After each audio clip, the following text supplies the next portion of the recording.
Assalamualaikum warahmatullahi wabarakatuh. Selamat pagi, salam sejahtera. Kita jumpa lagi dalam channel Aquaris. Satu perkongsian bagaimana untuk kita memberikan ilmu ataupun perkongsian ilmu untuk meningkatkan hasil ternakan kita. Baik. Hari ini kita akan berkongsi tentang bagaimana penggunaan ataupun aplikasi rawatan makanan ternakan dengan menggunakan prebiotik ataupun bakteria baik lah, ya. Apa tujuan untuk kita gunakan bakteria baik ini bersama dengan pellet ataupun makanan ternakan air kita? Baik, prebiotik ni adalah satu campuran prebiotik dan spora bakteria yang padat lah, ya. Untuk hari ini saya gunakan jenis serbuk, yang mana serbuk ni dia mengandungi bakteria baik lah, ya. Senarai-senarai bakteria baik yang banyak dan telah diproses di dalam makmal. Jadi saya gunakan yang ini, dan tuan-tuan boleh juga gunakan lain-lain bahan yang terdapat pada masa kini, contoh macam EM, ya, yang sama ada dibuat sendiri ataupun dibeli daripada seller-seller di luar sana. Baik, penggunaan prebiotik di dalam rawatan makanan ternakan ini adalah bertujuan untuk meningkatkan hasil ternakan dan mengurangkan FCR, ya. Sebab kalau kita sebagai usahawan aquaculture ataupun ternak air ini, FCR ni dia memainkan peranan penting lah. Baik, fungsi prebiotik ataupun bakteria baik, dia meningkatkan keberkesanan untuk menukarkan makanan menjadi daging. Okey, iaitu dalam erti kata yang lain,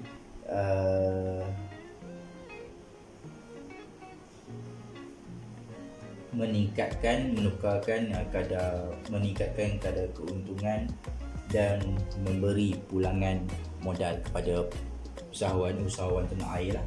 Baik, salah satu faktor kita gunakan EM ataupun probiotik dalam ternakan air kita adalah kerana dia dapat stabilkan kualiti air, dapat menjaga dasar kolam.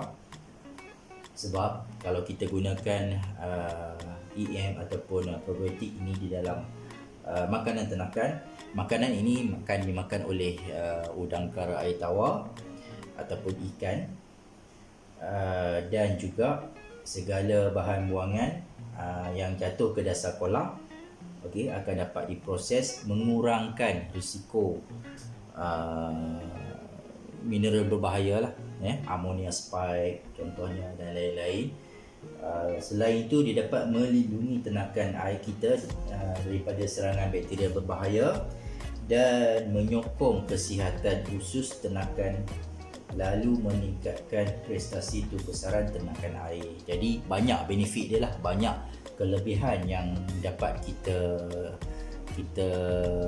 dapat melalui tips yang akan saya tunjukkan ini. Baik, bahan-bahan yang kita perlukan adalah pellet lah, ya. Jadi yang ini saya gunakan pellet untuk baby lobster ataupun pellet untuk anak benih yang sesuai lah. Okey, contohnya penggunaan saya untuk tank yang ada anak benih yang bersaiz 2 inci ke 3 inci lah, ya. Saya gunakan pellet yang bersaiz ini. Jadi bergantung kepada jumlah ataupun bilangan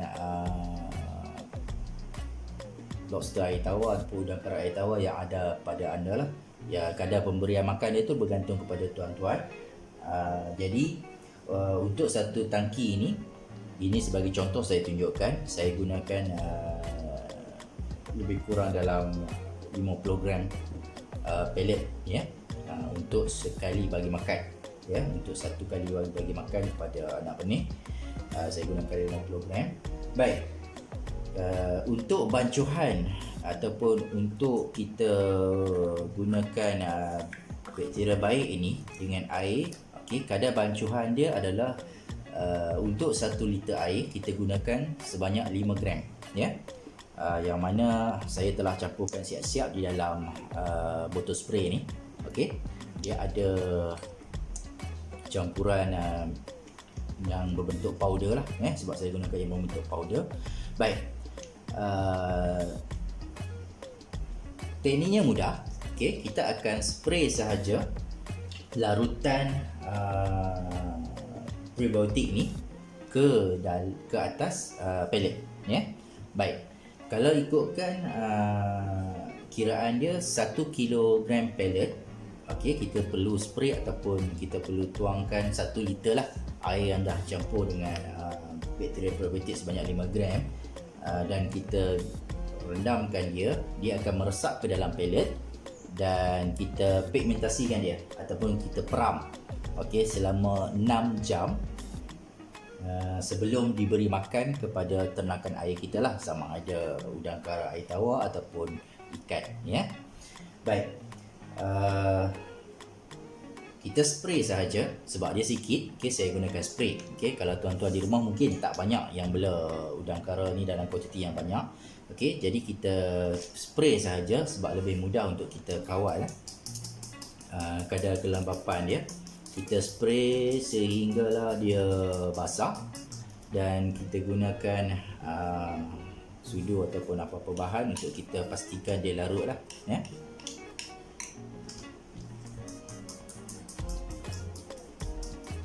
Pastikan basah kesemuanya supaya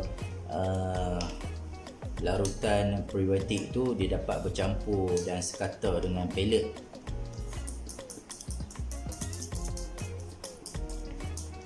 Kaedah dia ikut pada tuan-tuan, sama ada tuan-tuan nak spray ataupun nak terus tuang dan gaulkan di dalam bekas, ya. Itu terpulang pada tuan-tuan lah. Ini untuk saya tunjukkan, saya spray, ya.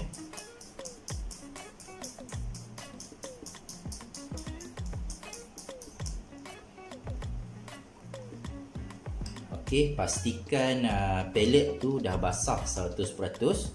Okey, dan baru kita masukkan ke dalam bekas yang kedap udara, ya, untuk kita peram, ya. Pastikan bekas tu dia kedap udara dan kita peram selama 6 jam ataupun semalaman lah. Contohnya tuan nak bagi makan pada udang ataupun ikan pada besok pagi, kita boleh buat pada malam tu, ya. Sebelum tidur kita boleh buat, dan besok paginya kita boleh terus bagi pada ternakan air kita lah untuk setiap pellet yang telah diberi rawatan prebiotik ini, ya. Jadi kaedah ini saya amalkan dan alhamdulillah udang dan juga ikan dia semakin sihat, bernafsu untuk makan, sebab fungsi utama prebiotik ni dia menjaga ataupun menyokong kesihatan usus ternakan, ya. Bila usus baik, semua benda yang dimakan akan bertukar menjadi daging ataupun masuk mineral-mineral yang baik, nutrien yang baik ke dalam badan ternakan air kita, dan insya-Allah dia akan dapat membantu meningkatkan, ya, keuntungan para peternak lah, ya, selain daripada melindungi ternakan daripada bakteria-bakteria berbahaya yang boleh menyebabkan penyakit dan sekaligus membawa kematian kepada ternakan air. Jadi itu saja tips saya untuk hari ini.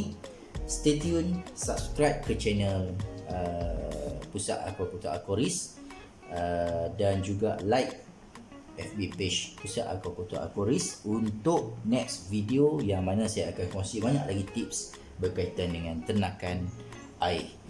Baik, itu sahaja untuk hari ini. Sekian, terima kasih. Assalamualaikum warahmatullahi wabarakatuh.